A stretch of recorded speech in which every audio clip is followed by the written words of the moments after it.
Bismillahirrahmanirrahim. Assalamualaikum warahmatullahi wabarakatuh. Syukur alhamdulillah kita bisa berjumpa lagi di channel ini.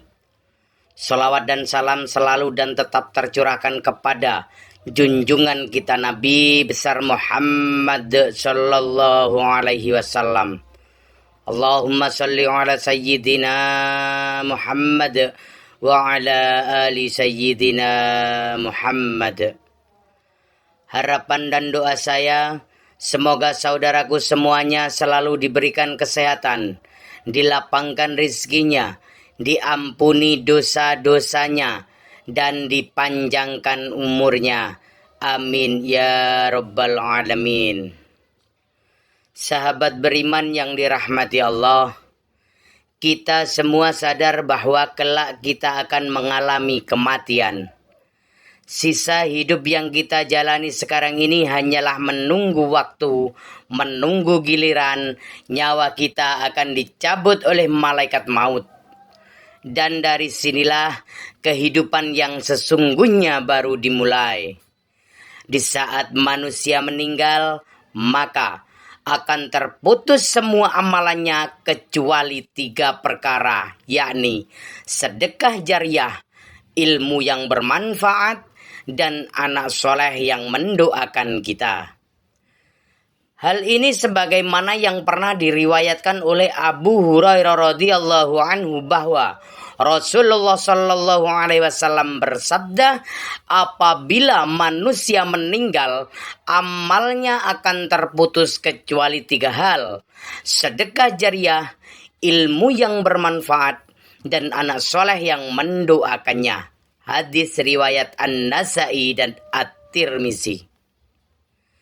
Sebagai seorang muslim yang sadar akan pentingnya bekal amal di hari kiamat, tentu akan sangat berharap amal yang pernah dikerjakannya semasa hidup bisa menghantarkannya menuju surga yang telah Allah sediakan.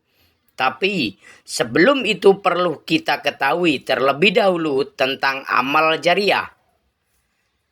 Amal jariah adalah amal yang akan terus mengalir meski si pengamalnya telah meninggal dunia. Amal tersebut bisa berupa amal kebaikan maupun amal keburukan. Ketika semasa hidup kita gemar melakukan sedekah jariah, maka pahala sedekah tersebut akan terus mengalir sekalipun kita telah meninggal dunia. Kita akan terus mendapatkan kucuran pahala selama harta atau tenaga yang kita sedekahkan masih dimanfaatkan atau membawa manfaat bagi kaum muslimin lainnya. Begitu juga dengan amal keburukan yang pernah kita kerjakan semasa hidup di dunia. Kita pun akan terus mendapatkan kucuran dosa meskipun kita telah meninggal dunia. Betapa menyedihkannya nasib seorang mukmin yang telah meninggal namun terjerumus ke dalam dosa jariah.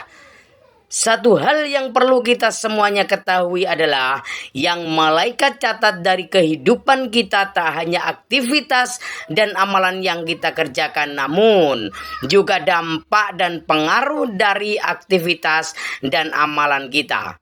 Dalam Quran surah Yasin ayat 12, Allah subhanahu wa ta'ala sudah berfirman, sesungguhnya kami menghidupkan orang-orang mati dan kami menuliskan apa yang telah mereka kerjakan dan bekas-bekas yang mereka tinggalkan.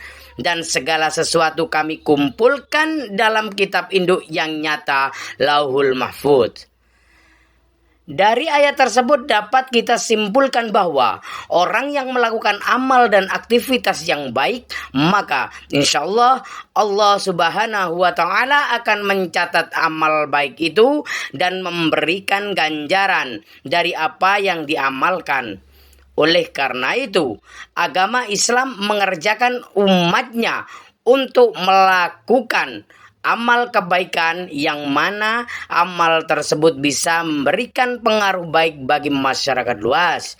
Insya Allah dengan begitu kita akan mendapatkan pahala dari amal yang kita kerjakan sekaligus dampak baiknya.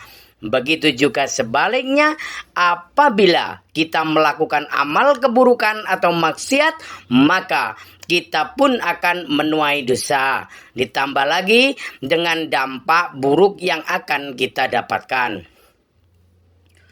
Rasulullah Shallallahu Alaihi Wasallam selalu mengingatkan kepada umatnya agar berhati-hati, jangan sampai kita terjebak dalam dosa jariah.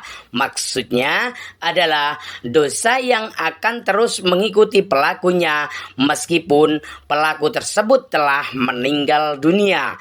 Na'udzubillahi min dzalik. Sahabat beriman yang dirahmati Allah, lalu jenis dosa apa saja yang akan terus menimpa pelakunya meskipun pelakunya telah meninggal dunia? Yang pertama adalah mempelopori perbuatan maksiat. Maksudnya adalah seorang yang melakukan perbuatan maksiat di hadapan orang lain sehingga banyak orang yang mengikuti perbuatannya sekalipun orang tersebut tidak mengajak orang lain untuk mengikutinya.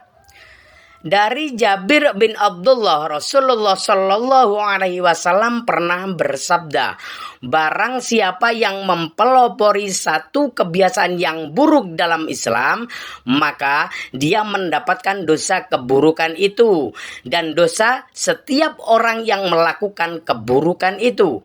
Karena ulahnya tanpa dikurangi sedikit pun dosa mereka. Hadis riwayat Muslim. Dari hadis tersebut dapat kita simpulkan bahwa meski orang yang menjadi pelopor kemaksiatan tersebut tidak mengajak lingkungan di sekitarnya untuk melakukan hal yang sama, akan tetapi dengan perbuatan yang dikerjakannya tersebut memotivasi orang lain untuk melakukan seperti yang dikerjakan. Oleh karena itu, anak Adam yang pertama kali membunuh, maka dia akan dilimpahi tanggung jawab atas semua kasus pembunuhan karena kezaliman di alam ini. Rasulullah Shallallahu Alaihi Wasallam pernah bersabda, tidak ada satu jiwa yang terbunuh secara zalim melainkan anak Adam yang pertama kali membunuh akan mendapatkan dosa karena pertumpahan darah itu. Hadis riwayat Bukhari dan Muslim. Jika kita mengkaji lebih dalam dari hadis tersebut, maka kita bisa ambil contoh mudahnya seperti ini. Mungkin kita pernah melihat seorang wanita yang mengenakan celana pendek di hadapan publik. Saat ada wanita lain melihat hal tersebut, maka ia pun menirunya sehingga menjadi ramai dan tidak merasa risih lagi. Para wanita memakai celana pendek di hadapan publik, padahal kita semua tahu celana pendek hanya boleh digunakan ketika berada di rumah saja. Mungkin benar wanita yang pertama kali memakai celana pendek tersebut tidak mengajak orang lain secara terang-terangan. Namun mengingat wanita tersebut menjadi pelopornya, kemudian banyak yang meniru, maka ia pun mendapatkan kucuran dosa dari semua yang menirunya tanpa dikurangi sedikit pun. Sekalipun pelopor wanita yang mengenakan celana pendek tersebut sudah meninggal dunia. Yang kedua, mengajak melakukan kesesatan dan maksiat. Seorang yang menyuruh atau mengajak pada perbuatan dosa, maka akan mendapatkan pula dosa dari para pengikutnya. Hal ini telah dijelaskan oleh Allah Subhanahu wa Ta'ala yang tertuang dalam surah An-Nahl ayat 25, mereka akan memikul dosa-dosanya dengan penuh pada hari kiamat dan berikut dosa-dosa yang mereka sesatkan. Yang tidak mengetahui sedikit pun bahwa mereka disesatkan. Adapun orang-orang yang termasuk dalam dosa ini adalah para dai yang menyeru kepada kemaksiatan ataupun tokoh paranormal yang mengajak kepada kesyirikan. Orang-orang inilah yang akan terus mendapatkan aliran dosa sekalipun telah meninggal dunia. Termasuk juga dalam hal ini adalah orang yang menyuruh orang lain berbuat dosa meski ia sendiri tidak melakukannya. Akan tetapi orang tersebut mendapatkan dosa dari orang lain yang melakukan apa yang diperintahkannya sepanjang masih ada manusia yang mengikutinya menjalankan apa yang diperintahkannya. Selama itu pula orang tersebut akan turut mendapatkan limpahan dosa sekalipun jasad sudah terkubur dalam tanah. Lalu apa yang harus kita lakukan jika ingin lepas dari dosa jariah? Sahabat beriman yang dirahmati Allah Subhanahu wa ta'ala, tidak ada cara lain selain segera bertaubat dengan sebenar-benarnya taubat kepada Allah. Dan jika dari perbuatan tersebut ada yang berupa materi, segeralah untuk membersihkan semuanya dengan cara beramal atau memberikan kepada panti asuhan.